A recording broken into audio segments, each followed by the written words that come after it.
So God spoke to Moshe saying, it's the opening verse, send for yourself men that they may scout the land of Canaan. Rabbi Chia opened, have you ever in your life commanded morning, Yudaita HaShachar, assign the dawn to its place? It's part of God's response to Eov, where God just describes a little bit about what it's like to be God, which is basically beyond anything. That's part of the answer to Eov's question is you've got no idea. It's just the grandeur and the on the scale on which I'm operating on is not. You just don't really understand it. But it's just breathtaking. Those verses on their own are breathtaking. But here there's a kind of a minor, almost like a Talmudic thing in terms of a letter. It's called a kri and a ksiv. When there's a discrepancy between how the thing is actually read or pronounced versus the words, how it's written. It is written shachar, dawn, with a hey, distant from shachar, like, so the kri, it's yadat hashachar versus yadat shachar. The first way is the text way. The second way, I'm sorry, the first way is the kri, is the way it's read. The second way, without the hey, yadat shachar, is the ketiv, the way it's written. So Chia's question is, it means the same thing. It either means assigning the dawn or simply assigning dawn. The letter hey is the. So why is it missing? Why is the hey missing? Or there? So that's the question. Well, Rabbi Chia said, when evening, and it's not going to answer the question until later. When evening extends and the sun's strength wanes, then the left reigns.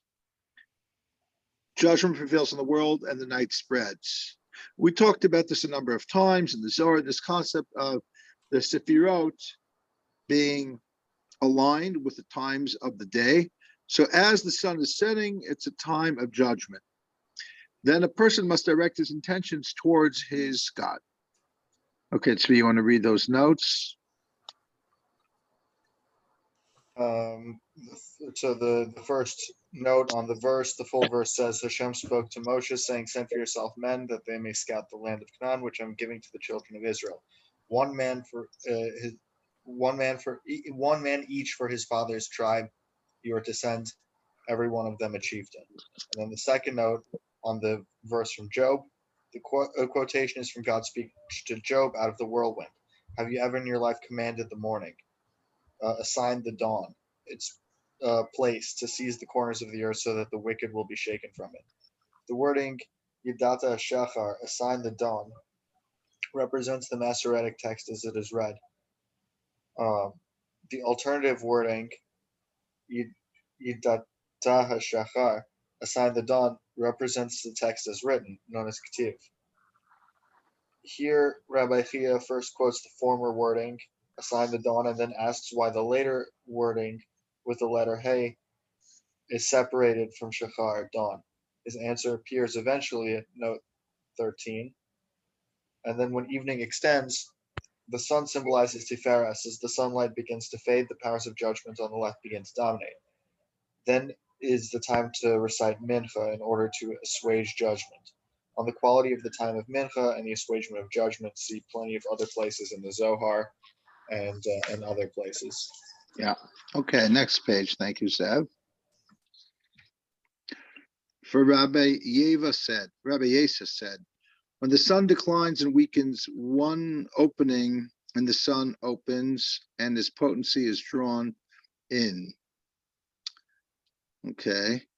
the left reigns and Isaac digs a well below. By the way, do you know that I just looking a little bit about Jerusalem? One of the Jerusalem. There's a similar word to Jerusalem in its most ancient, Canaanite rendition, and it's I don't know how to pronounce it, but it's got like the shalem in there. So most people say it always meant peace, like today, shalom, salam, but there's one opinion that says it's the dawn, the dusk, the god of dusk. So I just like, oh, that's interesting. Um, so there's this thing about the sun's decline, and aperture opens and its potency is drawn. The left reigns, and Isaac digs a well below. We'll see in the note that the time of Mincha, the Talmud Brachot attributes to Isaac, and the Kabbalah connects Isaac, as we know, to Gvura, but also to this idea of the digging of the wells, which is also a concept known as like a Isurusa de Lasata, kind of an inner work of digging the wells. So that's the energy that time. As night enters, a slip plucking appears in its ledger. A slip is kind of like the equivalent of a receipt, some type of something in writing. And a ledger is usually where you would keep track of goods and services and other commodities that are recorded in a ledger. Like we say that there's a giant ledger in Pirkei Avos, that got everything is written down and kept.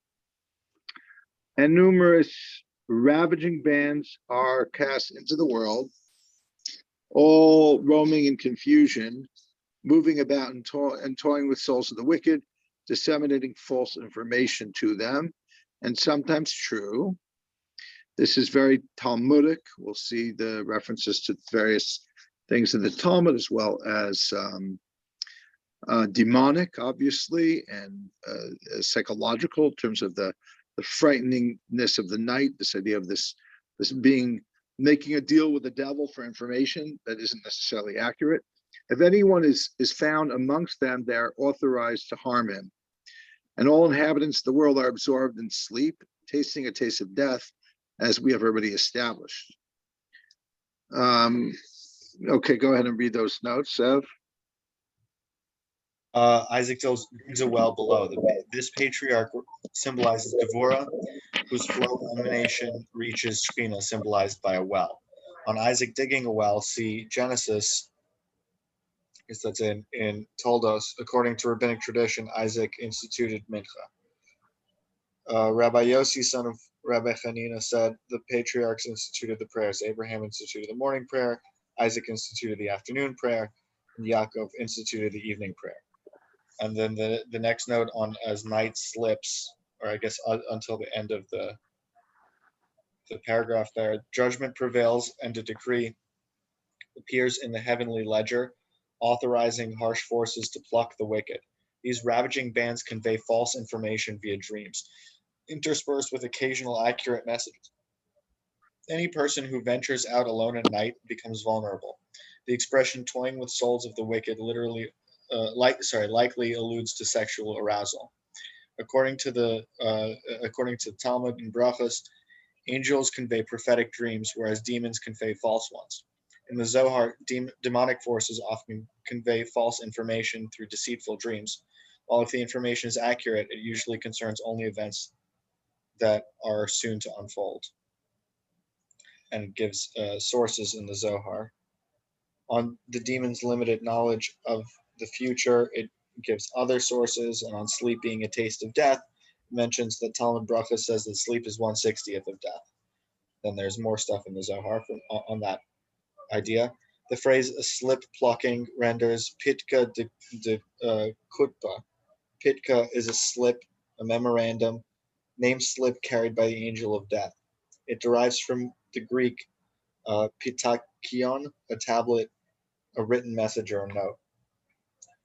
The term ledger renders achmesa, The word appears in Ezra, the name of an ancient capital of the Medes, but the context mentions archives and treasures.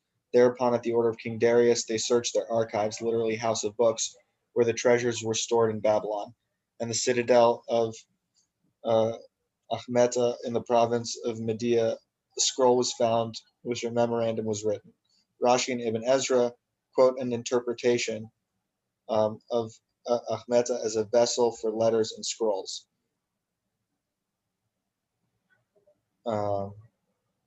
In the Targum, it refers to the same word in Esther as meaning vessels containing gold and gems. In the Zohar, it can refer to a treasure house, treasury, archive, or ledger.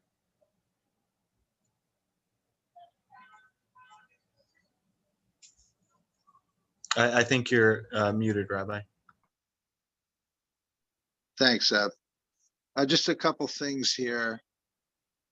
The idea of the night, the day turning into the night, and Isaac digging the wells.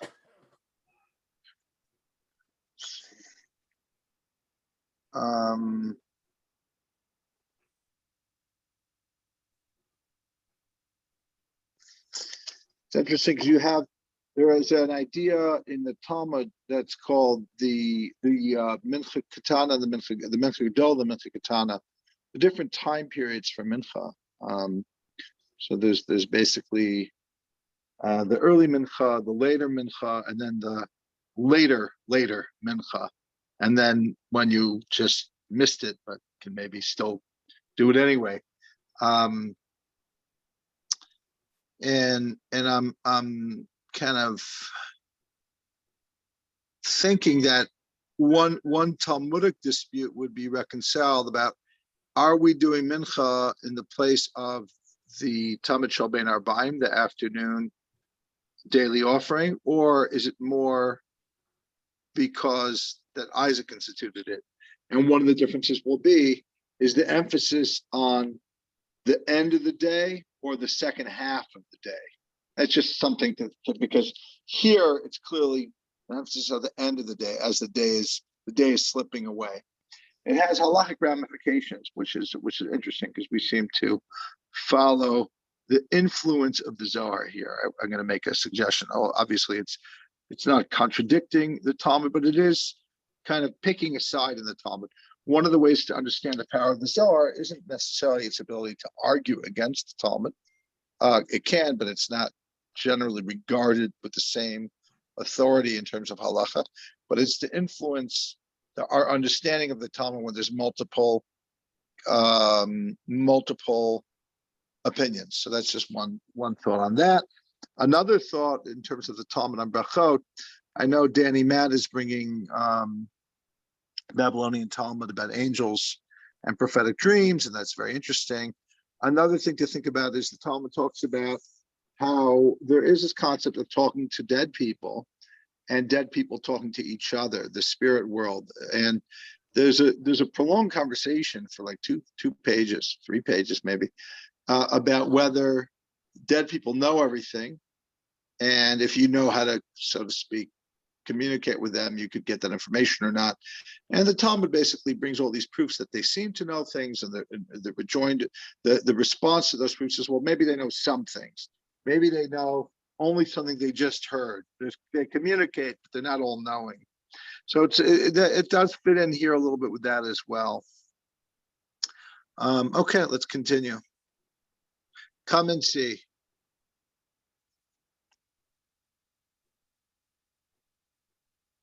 I don't know, Ben, do you want to read with us in the actual Zohar?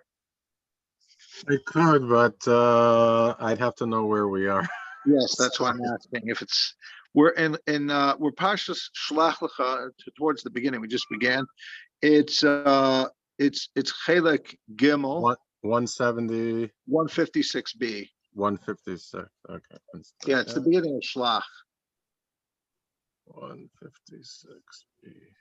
I feel like we're jumping around, unless I don't know every. Yeah, we've gone like backwards, right? well, yeah, we're not continuing where we were doing last week. We're doing like the Parsha, but for next week's Parsha.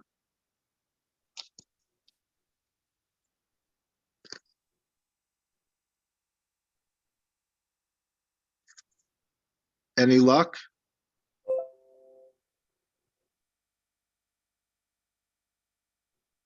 Can you just give me the first few words? Yeah, come and see. Tachazeh, when a north wind is aroused. Oh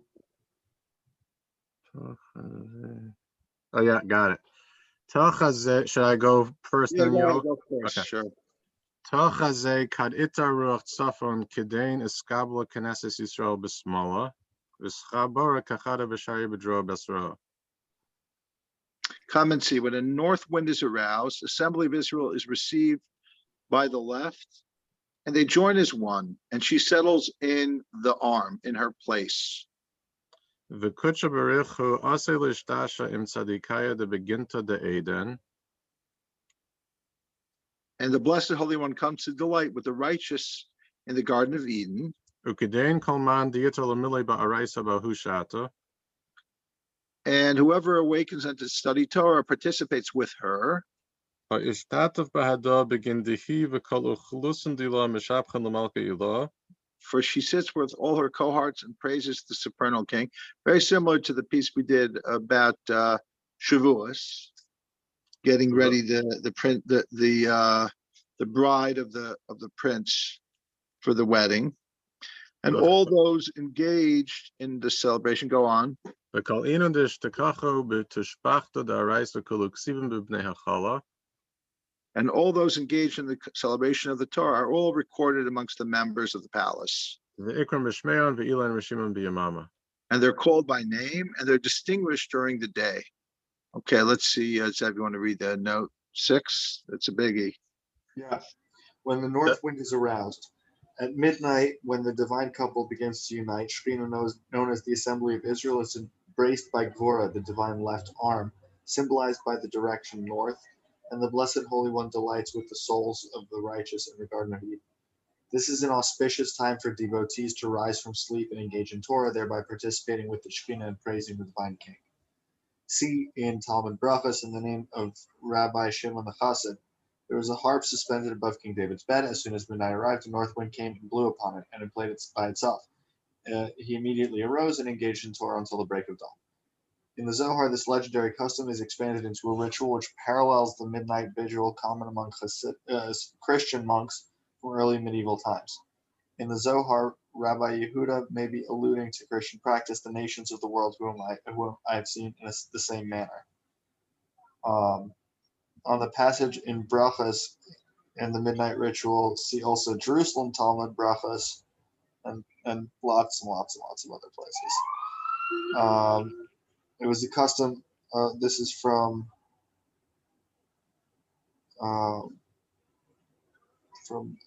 commentary. It was a lot of commentary. You can skip all those quotes. Yeah. It was. I should skip them. Okay. Yeah, I mean, if you want to read the concluding clause, you know. Yeah, it was a custom of Chassidus to piety, devotion, to rise at midnight and utter songs and praises. In the name of Rabbi Chia, whoever engages in Torah at night, the Shekhinah faces him. The concluding clause, and these are distinguished during the day, may allude to the tradition recorded in Chagiga in the name of Reish Lakish. To one who engages in Torah by night, the Kadosh Baruch Hu extends a thread of love by day. As is said, by day Hashem directs his love. Why? Because in the night his song is with me. The song is the song of Torah. If you want to hear that song, that turned into actual song, you can type into YouTube. What's his name? That singer, Melech Kron. There's a beautiful rendition of these words. Balayla Shiroimi. I don't know the name of the song. I guess it would be Balayla, maybe. Just type in a few of these words. Yomam, no, it's Yomam Yitzav Hashem Chasto, I believe is the name of the song, which means by day God blesses or commands his kindness. Anyway, yeah, beautiful song. Go on. In rabbinic literature, the phrase Knesset Yisrael, the Assembly of Israel, usually denotes the people of Israel. The Midrash in Song of Songs describes an allegorical love affair between the maid and the earthly community of Israel and her lover, the Holy One, blessed be He. In the Zohar, Knesset Yisrael can refer to the earthly community, but also, and often primarily, to Shekhinah, the divine feminine counterpart of the people, the aspect of God most intimately connected with them. The lovers in the Song of Songs are pictured as the divine couple, Tiferes and Shekhinah. For rabbinic roots of this mythical view of the Assembly of Israel, see Brachas, Pesachim, and other places. Okay. Does this all of them are written, and what's the language again? All of them are written and called in their names, sort of recall what we do on Simchat Torah, where everyone gets called up to the, to the Torah. Yeah, that's a Kabbalistic custom. So yeah, and say this idea. Everyone's getting a spot and like. Yeah, I mean the distinguished. It's a Talmudic custom. Something called by name is a davar chashuv. Like it has halachic consequences for bittul, for when or when not something could be nullified. But it's a psychological thing also, obviously, even more importantly than simply just halacha. I mean, who am I to say more than halacha, but equally important to ascribing a person's self-worth. So yeah, say that. But it's also very reminiscent of that. I don't want to use the word elitist, but I'll use it anyway. The elitist kind of idea of the inner circle, whether it's doing tikkun chatzos or it's staying up all night on tikkun leil Shavuos. Notice they both have the same word tikkun. They both have the very similar description of this kind of preparatory stage with this feminine marriage, the bride and the groom coming together, which is a very popular story in the Zohar, happening again and again, and the Hasidim, or in this case the Chavra Kadisha, the whether it's Shimon and his cohorts or people today who choose to practice it, their names are written. Like this makes you spiritually important, which is a whole nother conversation about the spiritual ego. But in the meantime, let's assume that that's okay. Okay, meaning like spiritual identity, because that also is problematic in terms of replacing your physical ego with your spiritual ego. But that's where that would be fine for most. Page number 4. Come and see. Tachazeh. Shema Chad Kadisha is Begalufe Aswan. There's one holy name. It's engraved letters ruling from midnight on. Shalta bePalgaleli ve'elach ve'inun Aswan Kalach Safa Yeutza Demansapa Kolilon. So you've got some extra words in there, but it's ruling from midnight on. Indeed, included in the letters of Mansapach. Mem is got the regular mem and the final mem. The same thing with all these letters: Nun, Tzadik, Pei, and Chaf. And mem again, and mem. And now he explains. Mem has been established. Lemarbe HaMisra. HaMisra, the increase of dominion, which is a verse in Isaiah 9:6. If you're looking at the Hebrew, you'll see that even though the mem is in the middle, it's a second word in the middle of the verse, it's written as a final mem, which is interesting. Some of the commentaries point out that it's really 2 words put together. So the first word is just lamed mem. That's why you have a final mem, but really we don't pronounce it as 2 words. It's read as lamarba. But okay, that's the mem. Nun have astim lahai ulahai. Mem is concealed on this side and on that side. Keden Kisran Kalilan who Vav Dishma Kadisha Askinle. Then it's combined as two yuds. We're not reading the exact same thing of the holy name, establishing it, sealing her spring. After she gave birth, it was open on the one open at one head of the opening. Sorry, one head of you. Go ahead. Yeah, no. Visasam Abuam Basa Dolidas Psicha Havas Bechad Resha the Pischa.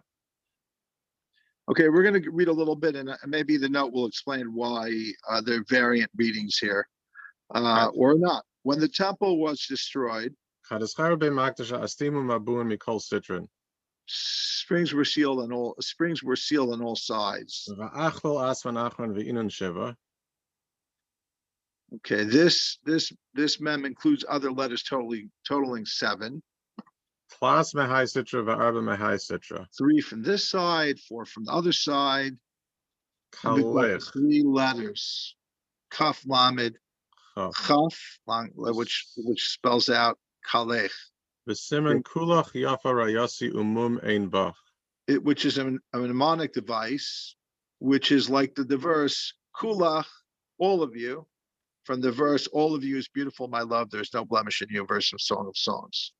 Okay, we'll read 7, 8, and 9. Sav? 7. Rabbi Chia spells out this name below the in reference to there is one holy name. He simply says that it is associated with the letters Mem, Nun, Tzadik, Pei, and Kaf. These 5 letters are distinguished by the fact that in addition to their normal forms, they also have special final forms as appearing at the end of the word. Once in the entire Bible, the final form of the letter Mem, which looks like that, appears out of place before the end of the word in the verse from Isaiah Lamarbe on the increase of dominion. On the 5 final letters, see Shabbos, the 5 final forms of letters were declared by Sfonim, seers. Sophim, yeah. Sorry, it's okay. No problem. In the Zohar, the final Mem often symbolizes Bina.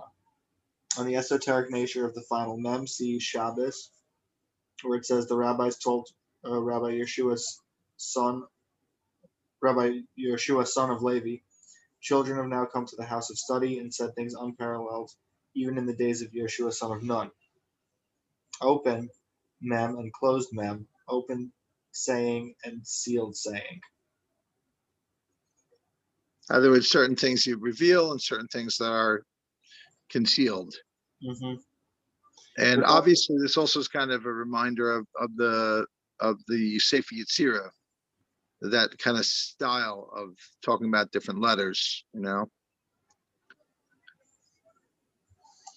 Okay. Regarding the strange form Lamarbe, according to the Masoretic list, this word is written in 2 words and read as one.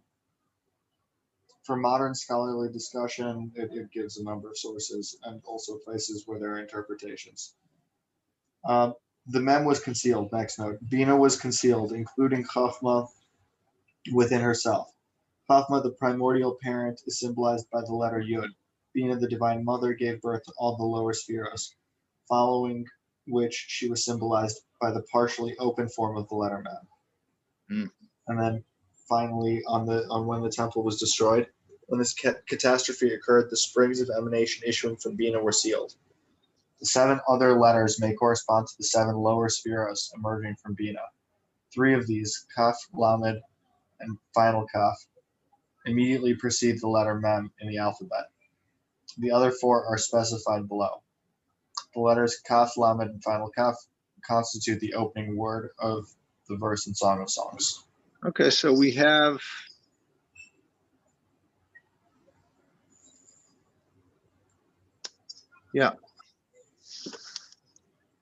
these final words. Okay, Nun, page 5. Nun, male and female merging as one. This includes 3 from here and 3 from there, totaling 6. What do you have for that? That might be different again. No, that's it. Nun dachar v'nukva kalil kachada, do kalil tlas mikan v'inon shis. V'ukimna be'ilain train asvan mem nun. We've established in these two letters, the mem and the nun, are included 12 letters. Iskalalo Tresar Asvan Solik Minayu Tre. Chad La'asar Chad, Uchad La'asar Chad. Remove two from them, one from one letter, one from the other. Kalich Safa Yeutza. Okay, so we've got the Kaf Lamed, final Kaf, Samach Ayin Pei, Aleph, Aleph Ayin, Nun Tzaddik, and Hey. Hachi Iskalifu Asvan. Letters were engraved. Verazada Bechisetzi Lamelchama. That's the mystery is in part in the Kitzetze, which is a name of a Torah portion. Kradach Sirkiya Nara Basula. And the verse it is said is there a Naira, a girl, a virgin, Deuteronomy. Narixib Basar Distalik Well, Lil. Nar. It's we read it as Na'ara, but there's no hey at the end. We just pronounce it without it being there. Basar Distalik Lilia Vitsafrin Nahir Kedain Hey Salka Viskalilas Benahora Ilah. After night departs and morning shines, hay ascends and is absorbed in light, which is going to now answer the question that we originally asked right in the beginning about why was there a hay in one rendition of Hashachar and why is there no hay in the next Shachar in the same verse, the Kriya and the Ktiv. Okay, so now we're going to finally answer that. After night departs, morning shines, hay ascends and is absorbed in light. Then Yadat Hashachar. Ukedain Yadata Shachar Makomo, the Yada Shachar Makomo, the Hey Viskalilas It's Begavi. assigned the dawn, right? The hay is the dawn, its place. For surely Shachar dawn is the place of the hay, included within it. Okay. Why don't we do some of the notes here? You want to read? You want to finish that, Ben, in Aramaic? I think I read it to the end. Ukedain, the next piece is Tachazeh Moshe Havashimsha. Oh, you know, let's just read that and come and see. Moshe was the son. Ubal Allah La'ara. When he wanted to come into the land, Omar Israel, like Kachabaruchu Moshe Karasi Nahora the Shimsha Iskuli Sihara the Holy Begave. Blessed One had said to Moshe, when light arrives, the moon is included in it. Hashta the An Shimsha Hechi Kuman Kachada Shimsha Visihara. Lo Nahir Sihara Lo Bishata the Iskin Shimsha. I will hashta less Antiochil. Now that you are the sun, how can sun and moon stand together? Meaning you're the sun. There's no room for Yoshua. The moon shines when the sun is gathered in, but now you cannot. If you want to know about it, shlach lecha, send for yourself men, for yourself, for your own sake, in order to know. Continue. Ben. Itive Laminda Mina Shlach Lacha Nasham Lagarmach begin Laminda. There's a midrashic tradition. I didn't do the man on this yet, so probably I'll quote it. That shlach lecha, that God says it's not for me. I don't need but shlach lecha l'daitcha, like Moshe, it's based on your understanding. And here the Zohar is interpreting it to mean that you want to really understand why you don't have the right to go in because you're spherotically not a good match to Eretz Yisrael because you're not going to allow the moon to shine, which is what we need there. Go send for yourself to see for yourself. That's what you need to see. Go ahead. Let's read some of the notes. And it's exactly kind of like the opposite of what you would have thought. It's like Moshe is too high a level. He wouldn't allow whatever status of the Jews, coming into Israel. So he can't go in. We need to have just moon level, like connection with the land of Israel. Well, I'm sure a lot of people today would say, Moshe was, he couldn't handle the hot seat of, that Netanyahu's in, the real world. He had to stay in the desert because the sun and the moon, they don't work together. But that's a whole nother story. Why don't we skip to note 13? That's going to help us understand the original question's answer that we started with. Go ahead, Seb. So note 13 says after night departs, then Shekhinah, symbolized by the letter Hey, ascends and is absorbed in the light of Chesed, symbolized by the dawn. The phrase Yidata Shachar, assigned the dawn, alludes to this unified state when Shekhinah, symbolized by Hey, which in this phase represents the definite article Ha, the, is included with Shachar, dawn. In the alternative wording, of the phrase, the letter He is separated from Shachar, dawn, and instead joined to the preceding word. So it's assigned dawn. And then 14, Moshe was the sun.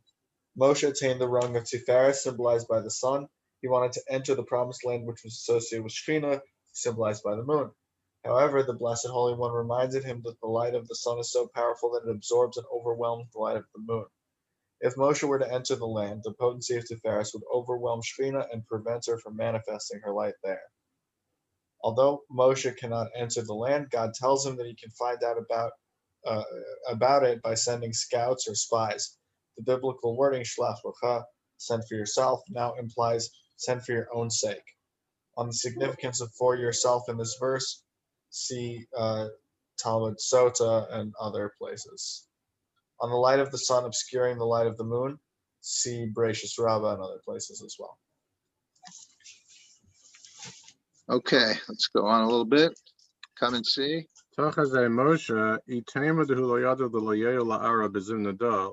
If you say that Moshe didn't know that he would not enter the land at this time, that's not the case.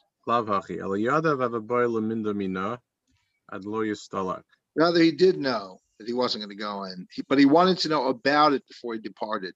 Because again, according to the Zohar, Moshe is the Bechina of Tiferet, which is the sun, and Yeshua is the Bechina of Malchut, which is the moon, and Eretz Yisrael is a level of Malchut, which is a good fit for Yeshua and not for Moshe.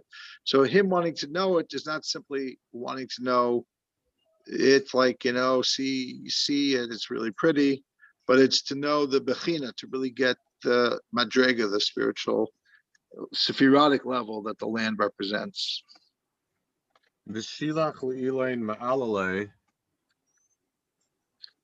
So he sent these messengers. Since they didn't bring back a proper report, right? Instead they brought back Lashon Hara, he did not send again until the Holy One, blessed be He, showed him, as it is written, go up to Mount, meaning he saw it with his own eyes from the mountain. Go up to Mount Avarim and see the land. Now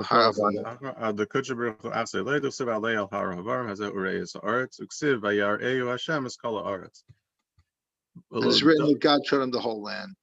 These are two verses, one in Numbers, one in Deuteronomy.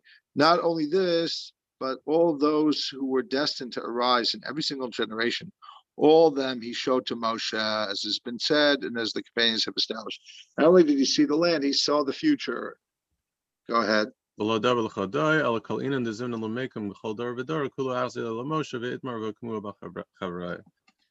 going to go, let's move a little quicker. As Moshe began to send them, the messengers, we're now going to go back and explain that. What did he say? Hayesh ba'etz, is there a tree in it, right? Numbers.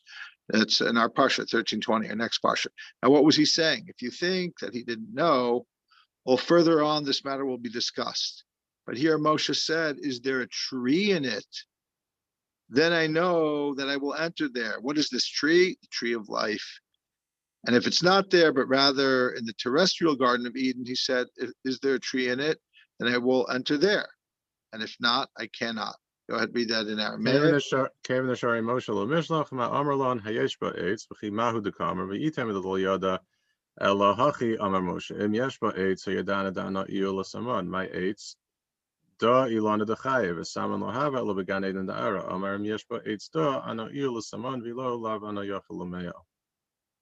So where's the Eitz Hachayim now?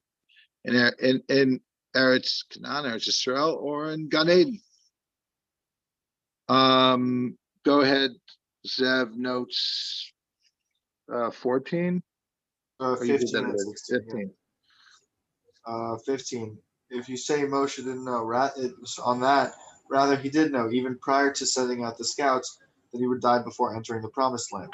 According to the verses quoted here, God showed Moshe the land from Mount Arabim, probably the mountain range east of the Dead Sea, or Mount Nebo, one of the range's prominent peaks. In Midrashic sources, Moses' view expands into a vision of all generations. And then note 16, Ha'etz ba'etz, is there a tree in it? Hayesh ba'etz. Is there a tree in it? Moses certainly knew that there were trees in the land of Canaan, so his question must refer to the more lofty tree, namely the tree of life.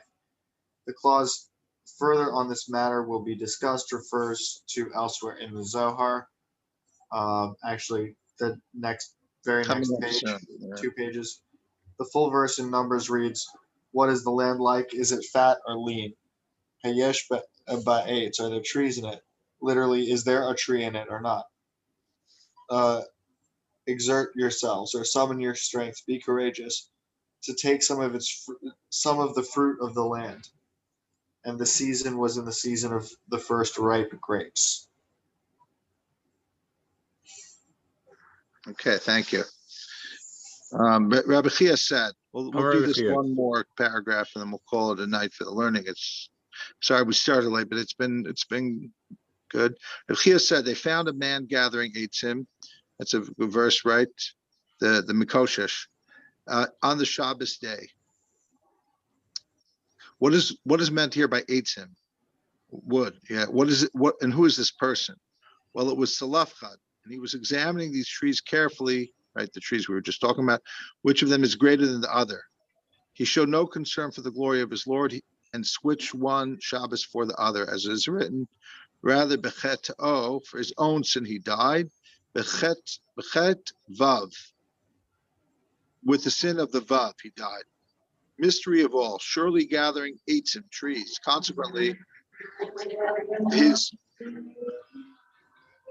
his judgment was concealed. His not stated explicitly like other judgments, because this matter must remain in secrecy, sealed and not revealed.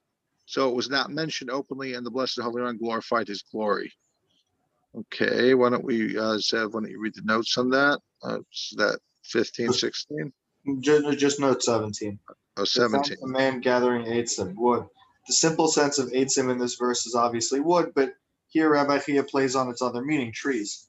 The Bible does not record the name of the Sabbath wood gatherer, but according to rabbinic tradition, it was Zelophehad, son of Hefer, who died without sons and whose 5 daughters then approached Moshe, asking for their father's inheritance to be granted to them. Here, Rabbi Chia is playing with Mekoshesh, gathering, and Lakish, comparing.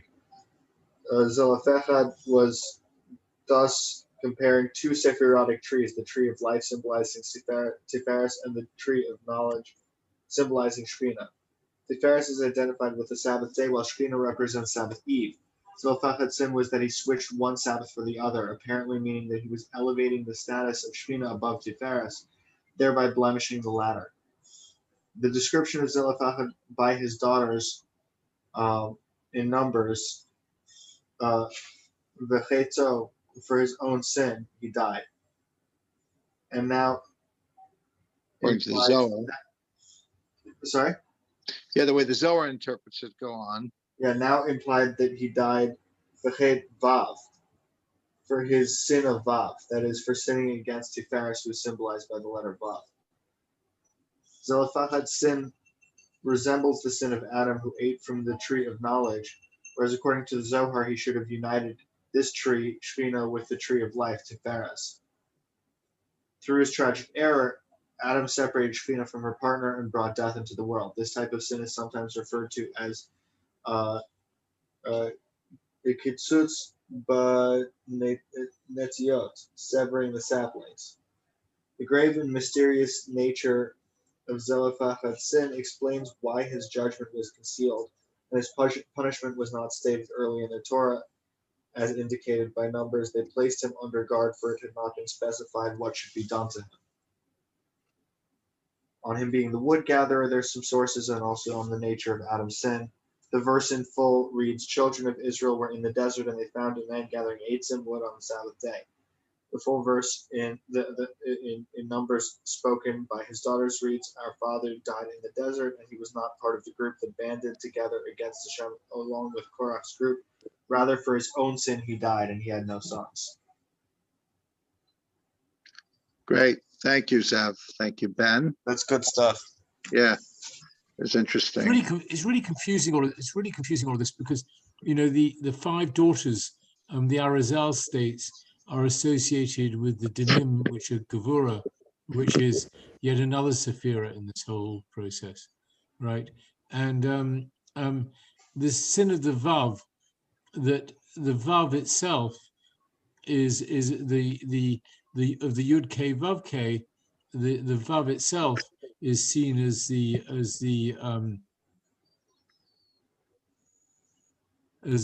spheres between chesed and yesod. So I just wonder how it ties Yeah, I in. mean, actually, so often the vav is seen as all six. Yeah, chesed through Yisod, correct. But that includes Tiferet. So that the Right. first question is a valid question in the sense that how do we reconcile the Lurianic thing? But you could answer it in saying, okay, the Zohar is not really talking about the daughters of Shlachet so much here. It's just talking about Shlachet himself, his sin. And then in terms of the second question, that's actually not really a problem because the Vav, because Tiferet is at the center of those Sfirot. You know what I mean? The Vav, if the Vav is there Ampin, all six of the emotional Sfirot, Tiferet is their center. So that's fine. That works Is the out sin well. of the vav something sexual? Is it something sexual? Not, it could be if it has to do with the Yisod, but Yisod is one of the six, you know? So it could be Tiferet or it could be Yisod. I thought also there was something about intimacy here because it's becheto with chet vav, and vav here it sounds like it's referring to Shabbos. Shabbos you would think is Zion, but no, maybe it's love.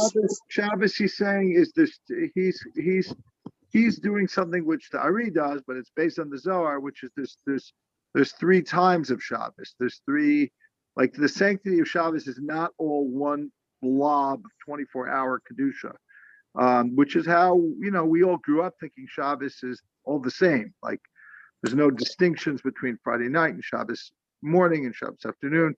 Comes the Zohar and teaches this new concept of like different periods of Shabbos embodying different Sefirot.